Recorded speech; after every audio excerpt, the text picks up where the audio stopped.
ನ್ಯೂಸ್ಗೆ ಸ್ವಾಗತ. ಇದು ವೀರಶೈವ ಲಿಂಗಾಯತರ ಧ್ವನಿ. ಆತ್ಮೀಯ ಬಂಧುಗಳೇ, ವೀರಶೈವ ಲಿಂಗಾಯತ ಸಂಘಟನಾ ವೇದಿಕೆಯಿಂದ ಪ್ರತಿ ವರ್ಷ ವೀರಭದ್ರ ಜಯಂತಿ ಆಚರಣೆ ಮಾಡುತ್ತಿದ್ದು, ಈ ವರ್ಷವೂ ಸಹ ಸೆಪ್ಟೆಂಬರ್ 16ರಂದು ದೆಹಲಿಯಲ್ಲಿ ಆಚರಿಸಲು ಇಂದು ನಡೆದಂತಹ ಪೂರ್ವಭಾವಿ ಸಭೆಯಲ್ಲಿ ತೀರ್ಮಾನ ಮಾಡಲಾಯಿತು. ರಾಷ್ಟ್ರೀಯ ಅಧ್ಯಕ್ಷರಾದ ಪ್ರದೀಪ್ ಕಂಕಣವಾಡಿ ಅವರು, ರಾಜ್ಯಾಧ್ಯಕ್ಷರಾದ ರವಿ ಬಿರದಾರ್ ಅವರು ಹಾಗೂ ಪ್ರಧಾನ ಕಾರ್ಯದರ್ಶಿ ರಾಜೇಶ್ವರಿ ಜಿ ಮತ್ತು ಅರಗೇರಿ ಮಹಿಳಾ ಮುಖಂಡೆ ದಿವ್ಯಾ ರಾಜೇಶ್, ವಿಭೂತಿ ರಾಜಣ್ಣ, ಚಂದ್ರಶೇಖರ್, ಕನ್ನಡ ಚಳವಳಿ ಹೋರಾಟಗಾರ ಪಾಲ್ನೇತ್ರ ಸೇರಿದಂತೆ ಸುಮಾರು 50ಕ್ಕೂ ಹೆಚ್ಚು ಸಂಘಟನೆ ಪದಾಧಿಕಾರಿಗಳು ಹಾಗೂ ಮುಖಂಡರುಗಳು ಈ ಪೂರ್ವಭಾವಿ ಸಭೆಯಲ್ಲಿ ಮಾತನಾಡಿ ತಮ್ಮ ಅಭಿಪ್ರಾಯವನ್ನು ವ್ಯಕ್ತಪಡಿಸಿದರು. ಪದಾಧಿಕಾರಿಗಳ ಉಪಸ್ಥಿತಿಯಲ್ಲಿ ಈ ಕಾರ್ಯಕ್ರಮ ನಡೆಯಿತು. ದೆಹಲಿಯಲ್ಲಿ ಆಚರಿಸುವಂತೆ ಎಲ್ಲರೂ ಒಮ್ಮತದಿಂದ ಸೂಚನೆ ಮಾಡಿದರು.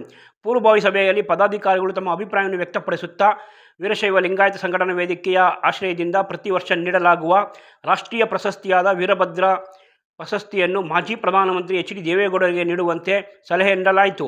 ಈ ಕಾರ್ಯಕ್ರಮವನ್ನು ಶಾಸ್ತ್ರಿಗಳಾದಂತಹ ಕೇದಾರ ಚಂದ್ರು ಅವರು ನಿರೂಪಿಸಿದರು. ಪ್ರದೀಪ್ ಕಂಕಣವಾಡಿ ಅವರು ಪ್ರಾಸ್ತಾವಿಕ ನುಡಿಗಳನ್ನು ಆಡಿದರು. ಸ್ವಾಗತವನ್ನು ಡಾಕ್ಟರ್ ಚಂದ್ರಶೇಖರ್ ಅವರು ವಿವರಿಸಿದರು. ವೀರಭದ್ರ ಜಯಂತಿಯ ಕಾರ್ಯಕ್ರಮವನ್ನು ಅದ್ದೂರಿಯಾಗಿ ಆಚರಿಸಬೇಕೆಂದು ನೆರೆದಿದ್ದಂಥ ಸುಮಾರು 15ಕ್ಕೂ ಹೆಚ್ಚು ಮಠಾಧೀಶರುಗಳು ಈ ಸಭೆ ನಡೆಯಿತು. ಕಿರಿಕೊಳ್ಳಿ ಮಠದ ಶ್ರೀಗಳಾದ ಸದಾಶಿವ ಸ್ವಾಮೀಜಿ, ಶನಿವಾರ ಸಂತೆಯ ಮನೆಹಳ್ಳಿ ಮಠದ ಶ್ರೀಗಳಾದ ಮಹಾಂತಲಿಂಗ ಸ್ವಾಮೀಜಿ, ಚಿಕ್ಕಕಲ್ಲಬಾಳು ಮಠದ ಶ್ರೀಗಳು, ಗುರುವಿನಪುರ ಮಠದ ಶ್ರೀಗಳು, ಕುಂದೂರು ಮಠದ ದೊಡ್ಡ ಮಠದ ಶ್ರೀಗಳು, ಜಾವಪಟ್ಟಣದ ಶ್ರೀಗಳು, ನಂಜನಗೂಡು ವನಲ್ಗೆರೆಯ ಮಠದ ಶ್ರೀಗಳು, ಚನ್ನಪಟ್ಟಣ ವಿರಕ್ತ ಮಠದ ಶ್ರೀಗಳು, ಮೈಸೂರಿನ ಮಾದಾಪುರದ ಚಂದ್ರಮೌಳೇಶ್ವರ ಶ್ರೀಗಳು, ಸೋಸಲೆ ತೋಪಿನ ಮಠದ ಶ್ರೀಗಳು, ವನಲಗೆರೆ ಮಠದ ಶ್ರೀಗಳು, ಮಡೇನಹಳ್ಳಿಯ ಒಳ್ಗಲ್ ಮಠದ ಶ್ರೀಗಳು, ಅಲಮೇಲ ಮಠದ ಶ್ರೀಗಳು ಸೇರಿದಂತೆ ಸುಮಾರು 15ಕ್ಕೂ ಹೆಚ್ಚು ಮಠಾಧೀಶರುಗಳು ಈ ಒಂದು ಪೂರ್ವಭಾವಿ ಸಭೆಯಲ್ಲಿ ದಿವ್ಯ ಸಾನ್ನಿಧ್ಯವನ್ನು ವಹಿಸಿ ದೆಹಲಿಯಲ್ಲಿ ಆಚರಿಸುವಂತೆ ಕರೆ ನೀಡಿದರು. ತಾವು ತಮ್ಮ ಭಕ್ತರು ಎಲ್ಲರಿಗೂ ಈ ಬಗ್ಗೆ ಮಾಹಿತಿ ನೀಡಲಿದ್ದು, ತಾವು ಸಹಕರಿಸುವುದಾಗಿ, ತಮ್ಮ ಆಶೀರ್ವಾದ ಸದಾ ಈ ವೀರಶೈವ ಲಿಂಗಾಯತ ಸಂಘಟನಾ ವೇದಿಕೆ ಮೇಲೆ ಇರುತ್ತದೆ ಎಂದು ತಿಳಿಸಿದರು. ಇದೇ ಸಂದರ್ಭದಲ್ಲಿ ರಾಷ್ಟ್ರೀಯ ಅಧ್ಯಕ್ಷರಾದಂಥ ಪ್ರದೀಪ್ ಕಂಕಣವಾಡಿ ಅವರು ಸಹ ಮಾತನಾಡಿ, ಇಂದಿನ 4 ಬಾರಿ ಪ್ರಶಸ್ತಿಗಳು ನೀಡಲಾಗಿದೆ. ಈ ಬಾರಿ ಸಭೆಯ ತೀರ್ಮಾನದಂತೆ ದೇವೇಗೌಡರಿಗೆ ನೀಡುತ್ತೇವೆ ಎಂದು ಸಭೆಯಲ್ಲಿ ತಿಳಿಸಿದರು. ವೀರಶೈವ ಲಿಂಗಾಯತ ಸಂಘಟನಾ ವೇದಿಕೆಯ ರಾಜ್ಯಾಧ್ಯಕ್ಷರಾದಂತಹ ರವಿ ಬಿರದಾರ್ ಅವರು ವೀರಶೈವ ನ್ಯೂಸ್ಗೆ ಇಂದಿನ ಪೂರ್ವಭಾವಿ ಸಭೆಯ ಬಗ್ಗೆ ಮಾಹಿತಿ ನೀಡಿದರು. ಅವರು ಏನು ಹೇಳುತ್ತಾರೆ ಕೇಳೋಣ ಬನ್ನಿ. ಬಸವಲಿಂಗಾಯ ನಮಃ. ಇಂದು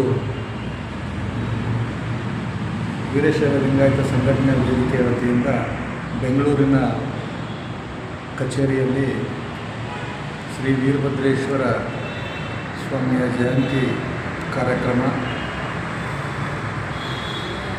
ಆಗಸ್ಟ್ 26ನೇ ತಾರೀಕಿನಂದು ಇದ್ದು, ಆ ಒಂದು ಜಯಂತಿಯ ಕಾರ್ಯಕ್ರಮವನ್ನು ಸೆಪ್ಟೆಂಬರ್ 16ರಂದು ದೆಹಲಿಯಲ್ಲಿ ನಡೆಸುವ ಒಂದು ಪೂರ್ವಭಾವಿ ಸಭೆ ಒಂದು ಎಲ್ಲ ರಾಜ್ಯದ ಅನೇಕ ಮಠಾಧೀಶರುಗಳ ಒಂದು ದಿವ್ಯ ಸಾನ್ನಿಧ್ಯದಲ್ಲಿ ನೆರವೇರಿತ್ತು.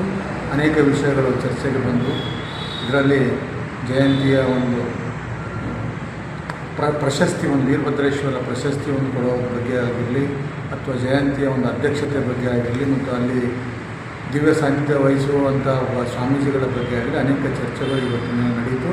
ಈ ಒಂದು ಪೂರ್ವಭಾವಿ ಸಭೆಯಲ್ಲಿ ನಮ್ಮ ರಾಷ್ಟ್ರೀಯ ಅಧ್ಯಕ್ಷರು ಪ್ರದೀಪ್ ಕಂಕಣವಾಡಿ ಅಣ್ಣನವರಿದ್ದರು ಮತ್ತು ಅನೇಕ ಜಿಲ್ಲೆಗಳನ್ನು ಬಂದಂಥ ಎಲ್ಲ ಜಿಲ್ಲಾಧ್ಯಕ್ಷರುಗಳು, ಪದಾಧಿಕಾರಿಗಳು ಮತ್ತು ನಮ್ಮ ರಾಷ್ಟ್ರೀಯ ಉಪಾಧ್ಯಕ್ಷರಾದಂಥ ದಿವ್ಯಾ ಹಾಗರಿಗೆ ಅವರು ಅನೇಕ ಪದಾಧಿಕಾರಿಗಳು ಈ ಒಂದು ಸಭೆಯಲ್ಲಿ ಭಾಗವಹಿಸಿದರು. ಅತ್ಯಂತ ಯಶಸ್ವಿಯಾಗಿ ಈ ಒಂದು ಪೂರ್ವಭಾವಿ ಸಭೆ ನಡೆದಿದೆ.